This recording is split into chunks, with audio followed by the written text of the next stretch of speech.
Hi guys, you are watching pharmacy Tayyab official YouTube channel. I am pharmacy Tayyab. आप देख रहे हैं जी first semester physiology lecture series बिल्कुल आपके सामने है। जो टॉप ब्रेन ने हमें सिलेबस दिया है उनको मैंने 7 लेक्चर के अंदर डिवाइड किया ताकि आप जल्दी से इसको कवर कर सकें। उसके बाद जैसे मैं बार बार आपको एक बात बता चुका हूँ कि 7 लेक्चर के बाद हम छोटी छोटी वीडियोज अपलोड करेंगे ताकि आप इस कॉन्सेप्ट को जो है ज्यादा अच्छे से समझ सकें। सबसे पहले रिक्वेस्ट, चैनल को सब्सक्राइब कर लें, वीडियो को लाइक किया करें और व्हाट्सएप पे अपने ग्रुप्स जो आपके कॉलेज इंस्टीट्यूट अदारे के ऑफिशियल ग्रुप है या प्राइवेट ग्रुप आप लोगों ने बनाए हुए हैं स्टूडेंट्स के, आपके क्लास वालों के, सीनियर के, जूनियर के, उनके साथ ये वीडियो का लिंक शेयर कर दें। इसके लिए थैंकिंग इन एडवांस। एक छोटा सा क्लेम मैंने आपके सामने चला दिया है। ये 4 लेक्चर अपलोड हो चुके हैं। आज हम 5वां लेक्चर पढ़ने जा रहे हैं, मसल फिजियोलॉजी। तो आए देखते हैं मसल फिजियोलॉजी जो टॉप ब्रेन ने सिलेबस दिया हमें लेक्चर नंबर 5 का, वो आपके सामने है। और सिर्फ लास्ट बात कि अगर आप ये लेक्चर्स आपको अच्छे से अंडरस्टैंड हो रहे हैं और आप मेरी लिखी हुई फिजियोलॉजी की बुक अप टू डेट इसी सिलेबस के मुताबिक आप परचेज करना चाहते हैं तो मेरे से व्हाट्सएप पर रब्ता कर सकते हैं 0306076250 या मेरी वेबसाइट www.pharmacyofficial.com पे जाके ऑर्डर करें। वहाँ पे स्क्रीनशॉट व्हाट्सएप पे जो है सेंड करना ना भूलें ताकि आपका ऑर्डर जल्दी प्रोसेस हो। जैसे आप पेमेंट करेंगे उसके 2 मिनट के बाद आपका वहाँ वेबसाइट पे अकाउंट बनेगा आपका पर्सनल जाती जो आपके इस्तेमाल में होगा और उसके अंदर आपको बुक शो कर दी जाएगी। तो हम बगैर देरी से हम लेक्चर शुरू करते हैं। Muscle physiology learning objective. आज का लेक्चर पढ़ने के बाद आप इस काबिल हो जाएंगे कि आप बता सकें कि स्केलेटल मसल का स्ट्रक्चर क्या है, स्केलेटल मसल के जो फाइबर है उसकी क्लासिफिकेशन क्या है, मॉलिक्यूलर मैकेनिज्म किस तरह कंट्रैक्शन हो रही होती है उसको हम पढ़ेंगे। न्यूरोमस्कुलर जंक्शन अगर किसी जगह पे हमारी बॉडी में आ रहा है वो कैसे उसको डिस्क्राइब किया जा सकता है। और लास्ट में फिर मेरा जो तड़का होता है लेक्चर का क्लिनिकल और फार्मास्यूटिकल रेलेवेंस के हिसाब से वो भी मैं मसल फिजियोलॉजी का आपको पढ़ाऊंगा। मसल की अगर बात करें एज ए होल तो मसल हमारे पास ऐसा टिश्यू, मसल टिश्यू जो कि रिस्पॉन्सिबल होता है मूवमेंट के लिए, पोस्चर के लिए, हीट प्रोडक्शन के लिए, सर्कुलेशन के लिए और रेस्पिरेशन के लिए। तो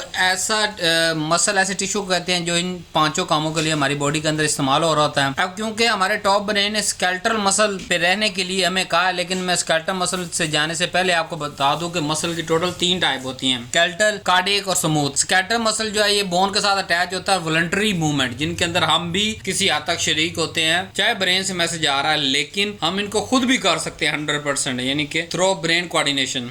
कार्डियक मसल, कार्डियक मतलब हार्ट के जो पट्टे होते हैं या हार्ट जिनसे मिलकर बना होता है उसे कहते हैं कार्डियक मसल। ये इनवॉलंटरी हमारे कंट्रोल में नहीं है। स्मूथ मसल जो हमारा पूरे का पूरा पेट भरा हुआ है ऑर्गन के हिसाब से, ये स्मूथ मसल पे डिपेंड करता है और स्मूथ मसल का बना हुआ होता है, ये भी इनवॉलंटरी के लिए। लेकिन हमारे लेक्चर का फोकस क्या होगा, स्केलेटल मसल का। तो आए हम फिजियोलॉजिकल एनाटॉमी पढ़ते हैं स्केलेटल मसल की ताकि हम उसको बेटर अंडरस्टैंड कर सकें। सबसे पहले ये बात समझ लें कि कोई भी जो स्केलेटल मसल है वो हमारे पास 5 चीजों पे मुश्तमिल होता है। सबसे पहले मसल, यानी एक पूरे मसल को अगर हम लेंगे तो वो मसल, उसके अंदर काफी सारे फेजिकल होते हैं। फिर एक फेजिकल के अंदर माइक्रो फाइबर होते हैं या मसल फाइबर होते हैं। एक माइक्रो फाइबर मसल फाइबर के अंदर मायोफिब्रिल होते हैं। और अगर उसके अंदर जाएं तो सबसे जो छोटा फंक्शनल यूनिट है उसको हम कहते हैं सैक्रोमेयर। साथ में आपको पिक्चर भी शो कर रहा हूं ताकि आपको अंडरस्टैंडिंग हो सके कि किस तरह मसल एक पूरे का पूरा मसल है और इसका एक यूनिट, सब यूनिट मसल का जो कि काफी सारे यूनिट से मिलकर बना हुआ पूरा मसल, वो फेसिकल है। अगर फेसिकल को और डिटेल से देखें तो उसके अंदर ब्लड वेसल्स भी होती हैं और साथ में मसल फाइबर होता है। इसको और डिटेल से देखें तो हमारे पास मायोफिब्रिल आता है और मायोफिब्रिल को जरा डिटेल से देखें 2 लाइनों के दरमियान जो है उसको सैक्रोमियर कहते हैं। इसके अंदर सैक्रोमियर के अंदर एक्टिन और मायोसिन 2 प्रोटीन होती हैं जो कि हरकत करने में मदद फराहम कर रही होती हैं। अगर हम स्ट्रक्चर की बात करें कि अब मसल फाइबर के स्ट्रक्चर की बात करें कि मसल फाइबर के अंदर क्या क्या चीजें होती हैं, तो सबसे पहले लॉन्ग सिलेंड्रिकल शेप होता है इसका, मल्टी न्यूक्लिएटेड होते हैं, बहुत सारे न्यूक्लियस हमें नजर आ रहे होते हैं। स्ट्राइएटेड अपीयरेंस होता है, ऐसे लग रहा है जैसे कोई चीज धारीदार हमें मालूम हो रही होती है। और बहुत सारे मायोफिब्रिल से मिल के मसल फाइबर बनता है और ये कॉन्ट्रैक्शन के लिए बड़ा सूटेबल होता है। अगर हम मायोफिब्रिल के अंदर जाएं, मायोफिब्रिल के अंदर 2 तरह के फिलामेंट होते हैं, एक थिक यानी मोटे फिलामेंट जो कि जिनको हम कहते हैं मायोसिन, और एक थिन फिलामेंट जो कि पतले एक्टिन कहते हैं। इनकी अरेंजमेंट की वजह से स्ट्राइएशंस या धारियां बनती हैं। फिर अगर इसको आगे मायोफिब्रिल को आगे देखें तो सबसे छोटा फंक्शनल यूनिट हमें मिलता है सैक्रोमियर। सैक्रोमियर के कंपोनेंट होते हैं जी लाइन है, ए बैंड है, आई बैंड है, एच जोन है। अगर यहाँ पे मैं आपको शो करूं तो आप ये चीज बड़ी अच्छी इसी दे सकते हैं कि दो जी लाइन के दरमियान एक सैक्रोमियर होता है, यानी दाएं तरफ जी लाइन बाएं तरफ जी लाइन, दरमियान में जो सारे का सारा दो जी लाइन के दरमियान में जो पूरे का पूरा एक फंक्शनल यूनिट है उसको हम कहते हैं सैक्रोमियर। अब वो आगे किस चीज पे मुश्तमिल होता है, एक तो बिल्कुल दरमियान के अंदर सैक्रोमियर के दरमियान के अंदर एम लाइन होती है, या आप उसको मिडल लाइन भी कह सकते हैं याद रखने के लिए।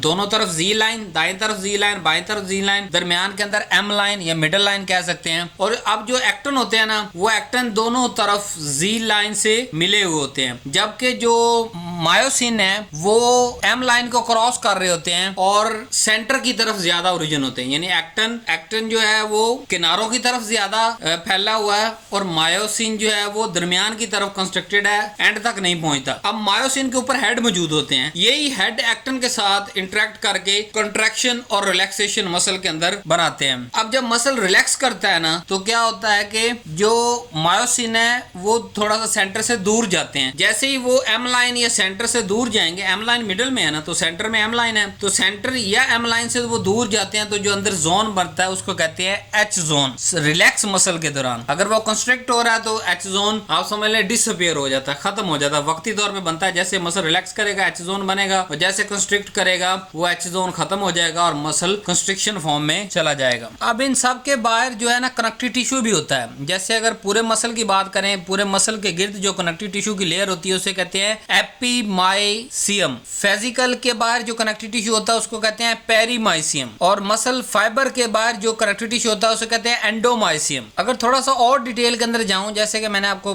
डायग्राम से समझाया, लेकिन थोड़ा सा और अगर आपको बताना चाहूं तो जो थिन फिलामेंट यानी कि सैक्रोमियर के कंपोनेंट आपको बताने जा रहा हूं। पहला था एक्टन जो कि थिन फिलामेंट है, ये एंकर होता है जी लाइन की तरफ, दोनों तरफ जी लाइन, दाएं तरफ जी लाइन बाएं तरफ जी लाइन, और ये जी लाइन की तरफ जरा, और इसका एंड भी अटैच जी लाइन के साथ होता है दोनों तरफ से, सेंटर की तरफ आ रहा होता है लेकिन सेंटर क्रॉस नहीं करता, एम लाइन क्रॉस नहीं करता, और ये एक्टन प्रोटीन से बना होता है और बहुत सारी रेगुलेटरी प्रोटीन होती है। मायोसिन जो कि थिक फिलामेंट मोटा फिलामेंट है, ये सेंटर में लोकेट करता है और ये मायोसिन प्रोटीन का बना होता है, और इनकी प्रोजेक्टेड हेड होते हैं छोटे छोटे, यही हेड जो है वो एक्टन के साथ इंटरेक्ट करके कंट्रैक्शन कराते हैं। फिर आता है हमारे पास जी लाइन, ये जी डिस्क, ये बाउंड्री डिसाइड करता है। जैसे आपको कह रहा हूं ना कि एक जी लाइन और दूसरी जी लाइन के दरमियान में जो यूनिट है उसको सैक्रोमियर कहते हैं। तो जी लाइन क्या कर रहा है, बाउंड्री डिफाइन कर रहा है कि एक जी लाइन से दूसरे जी लाइन तक एक सैक्रोमियर है, इससे आगे एक जी लाइन से अगली जी लाइन तक दूसरा सैक्रोमियर, तीसरा सैक्रोमियर, चौथा सैक्रोमियर, ये फंक्शनल यूनिट है, इससे हजारों सैक्रोमियर एक पट्टे के अंदर मौजूद होते हैं। ठीक है, ए बैंड की अगर बात करें तो जो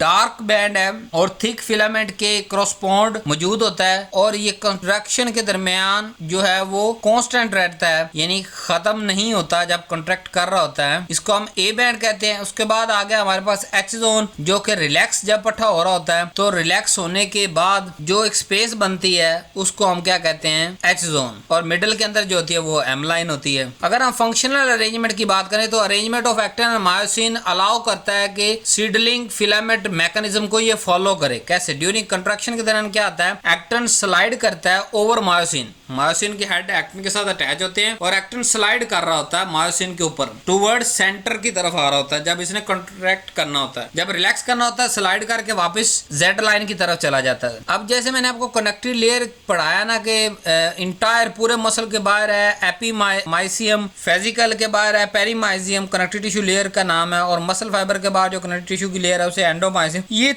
जो इंटायर मसल और फेसिकल और मसल फाइबर, इनके बाहर ये तीनों कनेक्टिव लेयर होती क्यों, ये सपोर्ट फराहम करती हैं, स्ट्रक्चरल सपोर्ट, और अलाउ करती हैं कि ट्रांसफॉर्मेशन के, और ब्लड वेसल और नर्व इसके अंदर मौजूद होती हैं। फंक्शन अगर ओवरफ्लो देखेंगे तो हमारे पास क्या आता है कि होल मसल के अंदर क्या है, फेजिकल है, उसके अंदर है मसल फाइबर, उसके अंदर मायोफिब्रिल, और फिर बहुत सारे रिपीटिंग सैक्रोमियर्स हैं, ये आपस में कोऑर्डिनेट करके कंस्ट्रिक्ट कर रहे होते हैं। अब हम अगर type of skeletal muscle fibre की बात करें कि स्केलेटल मसल फाइबर जो है वो सारे एक जैसे नहीं होते, ये डिफर होते हैं metabolical properties, contraction speed, fatigue resistance और फंक्शनल रोल, इन चारों बुनियाद पर। मेटाबॉलिकल प्रॉपर्टीज क्या है, कंट्रैक्शन स्पीड क्या है, फटीग रेजिस्टेंस क्या और फंक्शनल रोल की बुनियाद पे ये स्केलेटल मसल अलग अलग होते हैं। और यही जो डिफरेंस है वो मसल को अलाउ करता है कि वाइड रेंज ऑफ एक्टिविटीज जो है ये परफॉर्म कर सके, जैसे पोस्चर मेंटेन करने से लेके कोई फोर्सफुल मूवमेंट करने तक। अब पोस्चर तो नॉर्मल सी चीज है ना, उससे लेके ये सबसे छोटा काम है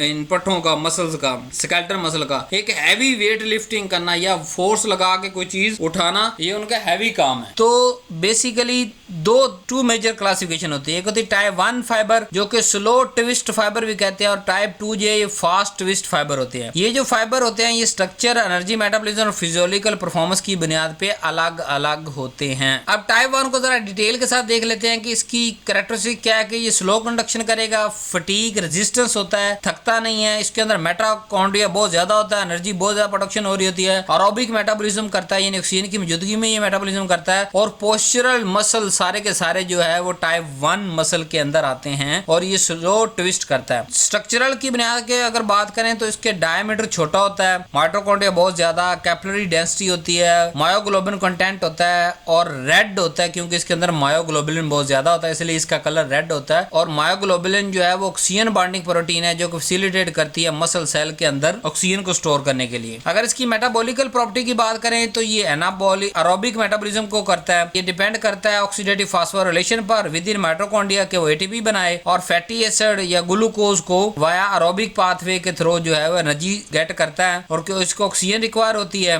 इसीलिए फाइबर जो है ये अडॉप्ट कर चुके होते हैं प्रोलॉन्ग एक्शन के लिए। फंक्शनल कैरेक्टरिस्टिक की बात करें तो स्लो कॉन्ट्रैक्ट करता है, ये लो स्पीड प्रोडक्शन होती है टाइप 2 की निस्बत, हाईली फटीग रेजिस्टेंट, थकता नहीं है ये पट्टा, और एफिशिएंट एनर्जी यूटिलाइजेशन होती है। These fiber are suited for the activity such as maintain the posture, long duration exercise, continuous muscle tone. Physiological role की अगर बात करें तो type 1 fiber are abundant in muscle that, maintain the body position और gravity को resist करने के लिए, और कुछ रिपीटिव और सस्टेन कंट्रैक्शन करने के लिए इस्तेमाल होती है। अब टाइप 2 की बात करते हैं जिसको हमने दूसरा नाम फास्ट ट्विस्ट फाइबर का नाम दिया। इसका स्ट्रक्चर कैरेक्टरिस्टिक क्या है कि इसका डायमीटर बड़ा लंबा होता है, बहुत कम माइटोकॉन्ड्रिया होते हैं टाइप 1 की निस्बत, और मायोग्लोबिन भी का कंटेंट भी कम होता है, इसीलिए ये पेल या व्हाइट होता है। फाइबर 1 जो था टाइप 1 फाइबर वो रेड था क्योंकि उसके मायोग्लोबिन बहुत ज्यादा था, और टाइप 2 के अंदर मायोग्लोबिन का कंटेंट कम है एज कम्पेयर टू टाइप 1, इसलिए ये पेल पीला या व्हाइट कलर का होता है ये पट्टा, और because of lower myoglobin level तो ये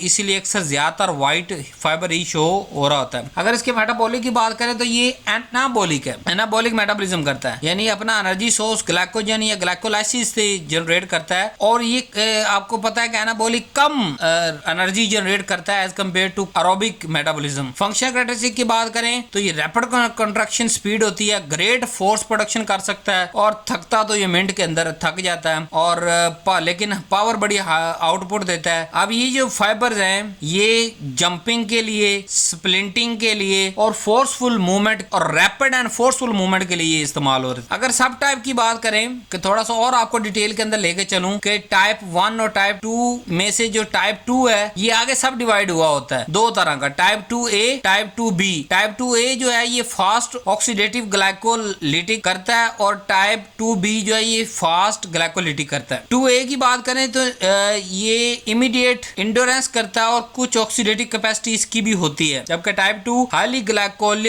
ग्लाइकोलिटिक है और रैपिड फटीग होती है और मैक्सिमम पावर आउटपुट करता है। अब ओवरऑल अगर हम इसका कंपैरिजन देख लें टाइप 1 और टाइप 2 का, जैसे मैं पढ़ा के आ चुका, सिर्फ समराइज करना है कि टाइप 1 स्लो स्पीड है, टाइप 2 फास्ट स्पीड है। फटीग की बात करें तो ये रेजिस्टेंस है, ये नहीं थकता पोस्चर, इसलिए हम अपना पोस्चर सारा दिन मेंटेन करके रखते हैं। और ये जो टाइप 2 है ये फटीग क्विकली, भारी फोर्स पारा काम तो कर सकता है लेकिन थक जल्दी जाता है। मेटाबॉलिज्म की बात करें तो टाइप 1 मेनली का लफ्ज इस्तेमाल कर लो एरोबिक करता है, और टाइप 2 जो है एनारोबिक यानी ऑक्सीजन के बगैर मेटाबॉलिज्म कर रहा होता है। फंक्शन की बात करें तो ये पोस्चर मेंटेन करता है, और जो टाइप 2 है ये रैपिड मूवमेंट के लिए इस्तेमाल होता है हमारे पास। इस तरह अगर कलर की बुनियाद पे कहें तो टाइप 1 रेड कलर का था और टाइप 2 हमारे पास पेल या मोस्ट कंडीशन के अंदर व्हाइट था। अगर माइटोकॉन्ड्रिया की बात करें तो टाइप 1 के अंदर अबंडेंट थी और टाइप 2 के अंदर बड़े कम जो है वो माइटोकॉन्ड्रिया मौजूद होते हैं। इसी तरह मायोग्लोबिन की बात करें तो टाइप 1 के अंदर अबंडेंट या हाई मिकदार के अंदर मायोग्लोबिन होती है और टाइप 2 के अंदर लो ग्लोबुलिन होती है। अब हम जरा मसल कॉन्ट्रैक्शन की बात करते हैं डिटेल के अंदर कि जैसे हमें पता है ये sliding filament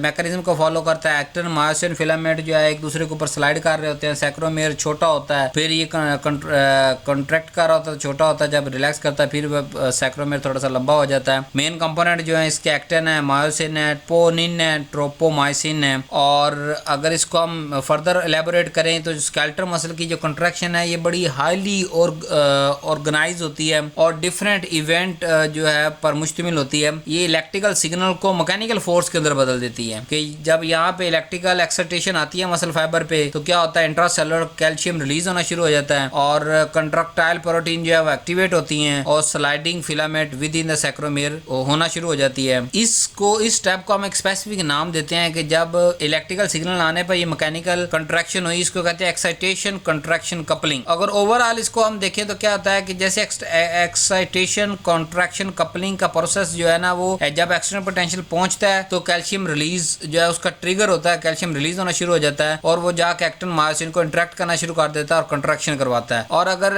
excitation contraction coupling की बात करें, स्ट्रक्चरल कंपोनेंट इसमें कौन से इन्वॉल्व होता है? नंबर 1 सैक्रोलीमा है, टी ट्यूब्यूल्स है, सैक्रोप्लाज्मिक रेटिकुलम है, और ट्रोपोनिन और ट्रोपोमायोसिन कॉम्प्लेक्स है, एक्टिन मायोसिन फिलामेंट है। स्टेप वाइज जरा मैं आपको समझाता हूँ। पहले स्टेप के अंदर क्या होता है कि एक्शन पोटेंशियल ट्रेवल करता है अलोंग द सैक्रोलीमा, और यानी एक मोटर न्यूरॉन स्टिमुलेट कर रही होती है मसल फाइबर को और वो एक्शन पोटेंशियल जनरेट करती है। जब स्प्रेड होता है अक्रॉस द सैक्रोलीमा यानी मसल सेल मेम्ब्रेन पर, मसल की जो सेल मेम्ब्रेन है उसको हम सैक्रोलीमा कहते हैं, उस पे जब स्प्रेड होता है तो क्या होता है, propagate rapidly along the entire muscle fibre and the sarcolemma ensure the uniform excitation. Step 2 की बात करें तो टी ट्यूब्यूल ट्रांसमिट करते हैं इंपल्स को। सैक्रोलीमा हैज अ इनर एक्सटेंशन, कि सैक्रोलीमा के अंदर एक इनवर्ड एक्सटेंशन होती है जिसे हम टी ट्यूब्यूल या ट्रांसफर ट्यूब्यूल कहते हैं। ये जो ट्यूब्यूल होते हैं ये पेनिट्रेट कर रहे होते हैं मसल फाइबर के अंदर तक और एक्शन पोटेंशियल को वहां तक पहुंचा देते हैं ताकि सारे के सारे जो मायोफिब्रिल हैं वो एक्टिवेट हो सकें। स्टेप 3 के अंदर कैल्शियम रिलीज हो रहा होता है सैक्रोप्लाज्मिक रेटिकुलम से, जो कि बिल्कुल टी ट्यूब्यूल के साथ मौजूद होता है। सैक्रोप्लाज्मिक रेटिकुलम ये स्पेशलाइज्ड स्मूथ एंडोप्लाज्मिक रेटिकुलम होता है जो कि कैल्शियम स्टोर किया होता है जिसने, और जब एक्शन पोटेंशियल पहुंचता है टी ट्यूब्यूल पर तो ये वोल्टेज सेंसिटिव रिसेप्टर एक्टिवेट करता है और कैल्शियम चैनल ओपन कर देता है और कैल्शियम रिलीज होना शुरू हो जाते हैं और वो सैक्रोप्लाज्म तक पहुंचते हैं, जिसकी वजह से क्या होता है कि सडन राइज आता है इंट्रासेलुलर कैल्शियम कंसंट्रेशन का, जो कि कंट्रैक्शन के लिए बड़ा जरूरी होता है। अब एक हमारे पास होता है ट्राइएड, उसका रोल बड़ा जरूरी है कि the functional unit involve in calcium release called triad, कि 3 चीजें मिलके बना रही होती हैं। कौन सी? नंबर 1 टी ट्यूब्यूल और 2 टर्मिनल ऑफ सैक्रोप्लाज्मिक रेटिकुलम। ये अरेंजमेंट जो है वो इंश्योर करती है रैपिड और सिंक्रोनाइज कैल्शियम को रिलीज करवाने के लिए। फिर जब कैल्शियम बाइंड करता है ट्रोपोनिन के साथ तो रेस्टिंग जब मसल होता है तब क्या होता है कि tropomyosin block active binding site on actin and myosin can not bind, वहां पे जाके बाइंड नहीं कर सकता। ट्रोपोमायोसिन ब्लॉक कर रहा होता है जो एक्टिन पे मौजूद होती है और मायोसिन वहां पे बाइंड नहीं करता। लेकिन जैसे कैल्शियम रिलीज होता है तो क्या होता है कि वो कैल्शियम जाके ट्रोपोनिन के साथ बाइंड कर जाता है जो कि एक रेगुलेटरी प्रोटीन है, और ट्रोपोनिन जो है वो अंडरगोज कॉन्फ़िगरेशन चेंजेस के अंडर जाता है और ट्रोपोमायोसिन शिफ्ट अपनी पोजीशन शिफ्ट कर लेता है और एक्टिन जाके सीधा अपनी बाइंडिंग साइड पे बाइंड हो जाता है जो कि मेनली मायोसिन के हेड होते हैं। अब जब एक्टिन और मायोसिन एक दूसरे के साथ अटैच हो गए और उसके बाद क्या आगे 5वां स्टेप फॉलो होना, स्लाइडिंग फिलामेंट मैकेनिज्म फॉलो होना है कि जब एक दफा एक्टिन जो है वो अपनी बाइंडिंग साइड पे एक्सपोज हो गए, मायोसिन के हेड इसके साथ आगे अटैच हो जाते हैं और क्रॉस ब्रिज बना लेते हैं और मायोसिन के हेड जो है वो पावरफुल स्टॉक के तौर पे काम करते हैं और एक्टिन फिलामेंट जो है वो स्लाइड कर रहा होता है और टुवर्ड द सेंटर ऑफ सैक्रोमियर के, क्योंकि साइडों पे लगा हुआ है ये एक्टिन और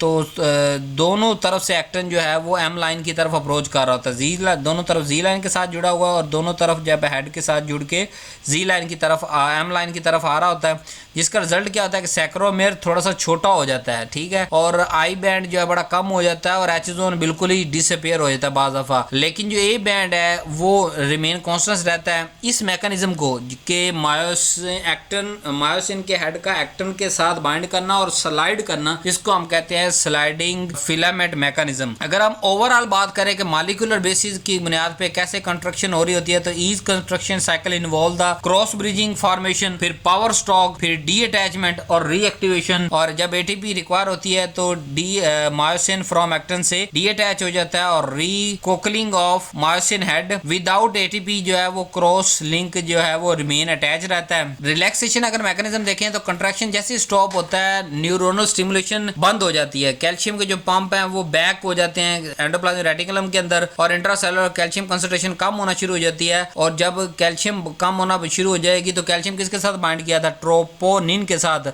तो ट्रोपोनिन फ्री हो जाएगा। जैसे ही ट्रोपोनिन फ्री होगा तो क्या होगा, ट्रोपोमायोसिन ब्लॉक कर देगी एक्टिन बाइंडिंग साइड को और फिर जो है वो एक्टिन की बाइंडिंग साइड मायोसिन के हेड के साथ अटैच नहीं होगी तो क्या होगा, मसल रिलैक्स कर जाएगा, सैक्रोमियर अपना वापस रेस्टिंग लेंथ तक जो है रिटर्न हो जाएगा। अगर ओवरऑल एक ही फ्लो के अंदर आपको दोबारा समराइज कर दूं। सबसे पहले मोटर न्यूरॉन की स्टिमुलेशन आदि आई थी, फिर एक्शन पोटेंशियल सैक्रोलीमा तक यानी कि जो मसल का सेल मेम्ब्रेन वहां तक एक्शन पोटेंशियल पहुंचा, उसने एक्शन पोटेंशियल जो सैक्रोमियर यानी कि cell membrane of muscle fiber तक जो पहुंचा था उसने इंपल्स ट्रांसफर कर दी टी ट्यूब्यूल के थ्रू, और जैसे टी ट्यूब्यूल के थ्रू इंपल्स गई कैल्शियम रिलीज होना शुरू हो गया और कैल्शियम जाके ट्रोपोनिन के साथ बाइंड हुआ। जैसे ट्रोपोनिन के साथ ये बाइंड हुआ तो ट्रोपोमायोसिन जो है वो शिफ्ट कर गई, अपनी जगह से हट गई, जो कि एक्टिन के साथ हमेशा बाइंड करके रहती थी। अब एक्टिन फ्री हो गया और नीचे मायोसिन मौजूद है, मायोसिन के हेड एक्टिन के साथ बाइंड कर जाते हैं और जैसे ही बाइंड करते हैं तो एक्टिन जो है वो मायोसिन के ऊपर फिलामेंट स्लाइड करना शुरू कर देते हैं और इसकी लेंथ जो है सैक्रोमियर की छोटी होती है। This is called contraction mechanism. इसमें हर चीज का अपना रोल था। जैसे सैक्रोमियर उसका काम है कि एक्शन पोटेंशियल को कंडक्ट करना, टी ट्यूब्यूल का काम है कि ट्रांसमिट करना इंपल्स को इनसाइड जो है सैक्रोमियर सेल मेम्ब्रेन से अंदर तक पहुंचाना। टी ट्यूब्यूल का काम है, सैक्रोप्लाज्म रेटिकुलम का काम है कि जो स्टोर कैल्शियम है उनको रिलीज कर देना, और ट्रोपोनिन जो है वो कैल्शियम बाइंडिंग रेगुलेटर है, और ट्रोपोमायोसिन जो है वो ब्लॉक करता है या अनब्लॉक करता है एक्टिन साइड को, और एक्टिन थिन फिलामेंट होता है और मायोसिन थिक फिलामेंट होता है। इस तरह जो है ये फोर्स जनरेट होती है। This is called excitation contraction coupling. Actually सारे प्रोसेस के थ्रू क्या हो रहा है, इलेक्ट्रिकल एनर्जी कन्वर्ट हो रही थी मैकेनिकल मूवमेंट के अंदर। अब एटीपी जैसे मैंने आपको पढ़ाया ना, एटीपी दोनों चीजों के अंदर बड़ा काम कर रही थी, मसल कंट्रैक्शन और रिलैक्सेशन के तौर पे। एटीपी की बुनियाद पे डी अटैचमेंट होनी होती है, एटीपी की बुनियाद पे जो है मसल कंट्रैक्ट और रिलैक्स होना होता है, और एटीपी की बुनियाद पे कैल्शियम ट्रांसपोर्ट हो रहा होता है, चाहे वो रिलीज हो रहा है चाहे वापस स्टोर हो रहा होता है। तो अगर एटीपी डेफिशिएंसी हो जाएगी तो हमारे मसल जो है वो स्टिफ हो जाएंगे, तो वो मूवमेंट नहीं कर सकेंगे। यहाँ हमारे पास एक अलग से सेपरेट से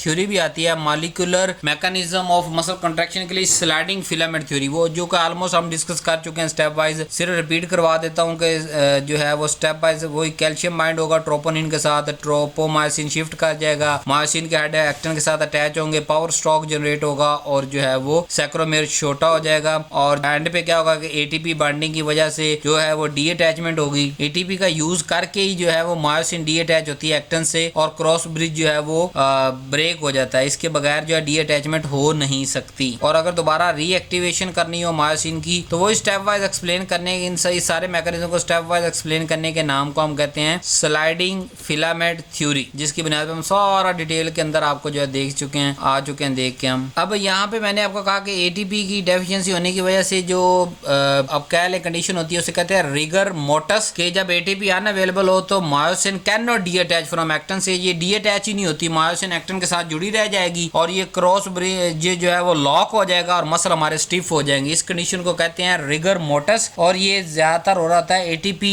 क्योंकि रिक्वायर होती है डी अटैचमेंट के लिए, तो एटीपी ना होने की वजह से जो है वो ये कंडीशन आती है। हम अब नया टॉपिक स्टार्ट करने जा रहे हैं, what is the neuromuscular junction. ये कुछ भी नहीं है, सिनैप्स है। कितनी दफा पढ़ा के आ चुका हूँ, दो नर्व्स के दरमियान भी सिनैप पढ़ाया मैंने आपको, परी गैंग्लियन के दरमियान में भी सिनैप पढ़ाया। आज एक नया सिनैप्स पढ़ाने जा रहा हूँ, वो सिनैप्स है नर्व और muscle fibre, skeletal muscle fibre के दरमियान जो स्पेशलाइज सिनैप होता है उसको हम कहते हैं न्यूरोमस्कुलर जंक्शन। न्यूरोमस्कुलर, न्यूरो यानी एक तरफ नर्व मौजूद है, दूसरी तरफ मसल मौजूद है, दरमियान में एक स्पेस है जिसको हम सिनैप्स कह देंगे। उस सिनैप्स की जितनी स्पेस उसको सिनैप्टिक क्लेफ्ट कह देंगे। वहाँ कोई ना कोई न्यूरो ट्रांसमीटर जो है वो रिलीज होंगे और वो आके मसल पे अटैच हो जाएंगे और जो है वो वापस फिर डिग्रेड भी होंगे वहां पे, और कुछ ना कुछ सारा आपको पता है। तो ये स्पेशलाइज्ड सिनैप्स है जो कि एक तरफ मोटर न्यूरॉन और दूसरी तरफ स्केलेटल मसल फाइबर होता है। ये वो साइट होती है जहाँ पे जो न्यूरल जो सिग्नल है उसको मसल सेल तक पहुंचा दिया जाता है, यानी यहाँ तक सारे केमिकल आ रहे होते हैं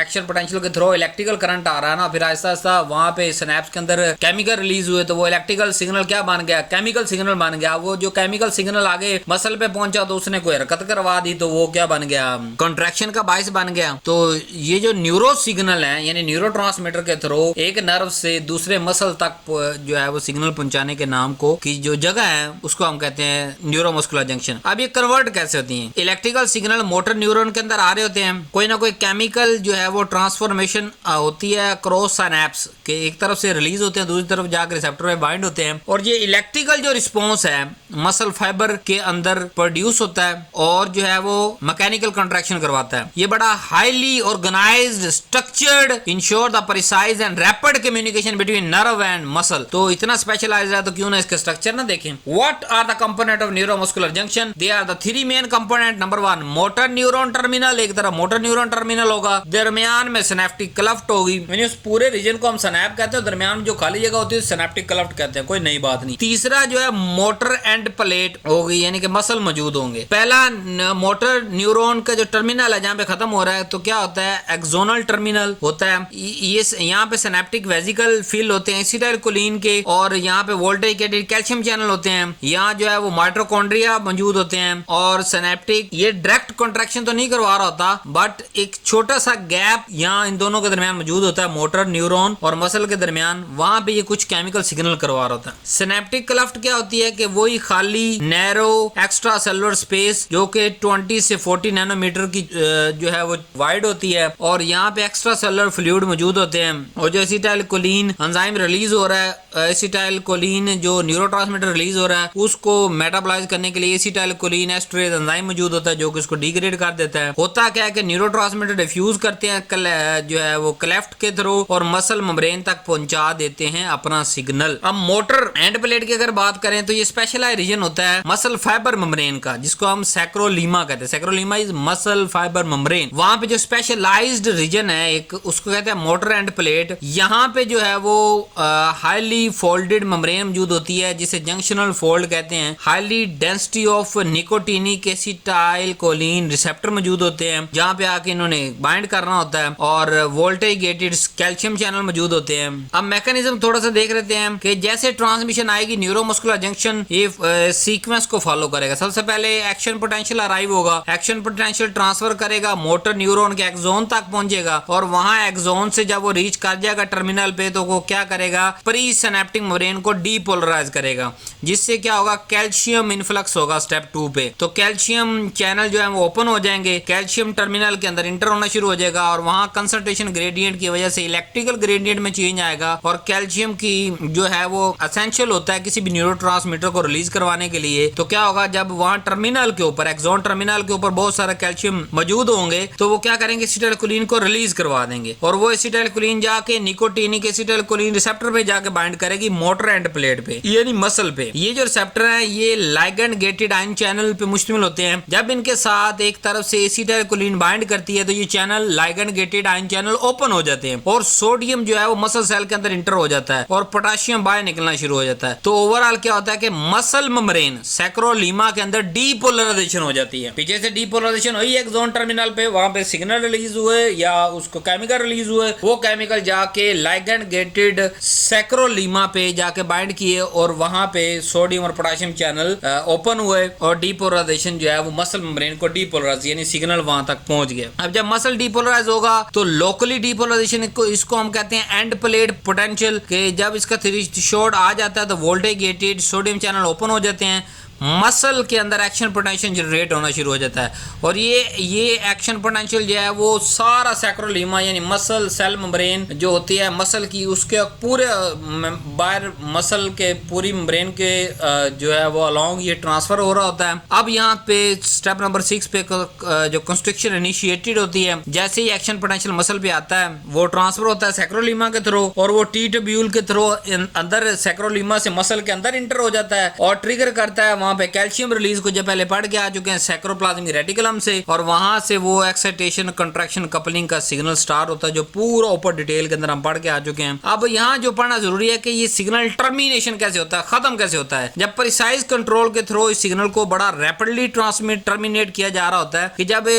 वहां पे सिनेप्टिक क्लेफ्ट के अंदर एसिटाइलकोलिन मौजूद है, वो बाइंड भी हो गए, वापस जो है रिसेप्टर से वापस भी हट गए, तो वहां पे एसिटाइलकोलिन एस्ट्रेज एंजाइम होता है सिनेप्टिक क्लेफ्ट के अंदर जो कि एसिटाइलकोलिन के ब्रेक डाउन करवा देता है कोलिन और एसीटेट के अंदर, और जो है वो जब वो टूट जाता है एसिटाइलकोलिन की शक्ल में नहीं रहता तो रिसेप्टर पे बाइंड नहीं होता बार बार, और स्टिमुलेशन जो है वो स्टॉप हो जाती है। अब जो कोलिन जो है जैसे कल भी पढ़ा के आ चुका हूँ कि प्री सिनेप्टिक टर्मिनल से कोलिन जो है वो वापस रीअब्सॉर्ब हो जाती है, और फिर ये दोबारा जब एसिटाइलकोलिन बनाना होता है तो यही कोलिन इस्तेमाल होती है। तो मैंने आपको कल भी पढ़ाया था, कल के लेक्चर के अंदर भी, कि कोलिन दो जगह से आ रही होती है, एक हमारी डाइटरी सोर्स है जो हम खा पी रहे हैं, दूसरा जो ये जो मैकेनिज्म हो रहा होता है एसिटाइलकोलिन एस्ट्रेज से कोलिन जो बांध होती है ये भी रीअब्सॉर्ब होती है, ये दोबारा फिर इस्तेमाल होती है। तो ये ब्रेकडाउन बड़ा रैपिड होता है। क्यों? ताकि मसल स्टिमुलेशन के अंदर प्रिसीजन आ सके, एक्यूरेसी आ सके। ये नहीं कि दिमाग ने कहा कि जी इतना कॉन्ट्रैक्ट करना है तो ये ज्यादा अरसे तक कॉन्ट्रैक्ट करवा दे। थोड़ा सा अगर आपके माइंड के अंदर मैं जरा खिचड़ी अगर नहीं पकी तो उसको समराइज कर देता हूँ। सबसे पहले मोटर न्यूरॉन टर्मिनल था, वहां पे एसिटाइलकोलिन रिलीज हुआ, वो सिनेप्टिक क्लेफ्ट के अंदर गया और डिफ्यूज करता चला गया। मोटर एंड प्लेट या मोटर एंड प्लेट का दूसरा सादा नाम था कि स्पेशलाइज्ड पार्ट ऑफ मसल, वहां पे पहुंचा, वहां रिसेप्टर मौजूद थे लाइगेन गेटेड। वो जब एसिटाइलकोलिन उससे अटैच हुआ तो कैल्शियम जो है वो ट्रिगर हो गया, कैल्शियम रिलीज होना शुरू हो गया। जैसे ही एक्सोन टर्मिनल पे जो है वो कैल्शियम रिलीज होना शुरू हुआ, एसिटाइलकोलिन एक्टिवेट हो गए और जाकर रिसेप्टर पे बाइंड हो गए और जैसे उन्होंने काम करके वो फ्री हुए थे, एसिटाइलकोलिन एस्ट्रेज एक्टिवेट हुआ एंजाइम और उसने जो है वो इसको एसिटाइलकोलिन को ब्रेक डाउन करके कोलिन और एसीटेट के अंदर कन्वर्ट कर दिया ताकि सिग्नल खत्म हो सके। अब कुछ स्पेशल फीचर होते हैं जी न्यूरोमस्कुलर जंक्शन के, उस पर थोड़ी रोशनी डाल देते हैं कि one motor neuron can innervate the multiple muscle fibre. के न्यूरोमस्कुलर जंक्शन का सबसे पहला फीचर ये है कि एक तरफ एक मोटर न्यूरॉन होता है और दूसरी तरफ वो काफी सारे मसल फाइबर तक जो है पैगाम पहुंचा रहा होता है। सो हर मसल फाइबर जो है टिपिकली इनरवेटेड होता है बाय वन मोटर न्यूरॉन और ये ट्रांसमिशन हाईली रिलायबल और रैपिड होती है जी। अब यहाँ क्लिनिकल पॉइंट ऑफ व्यू की अगर बात कर लूं, जैसे क्लिनिकल टच मैंने देना होता है आपको पता ही है साथ साथ, तो क्लिनिकल इंपॉर्टेंट बड़ी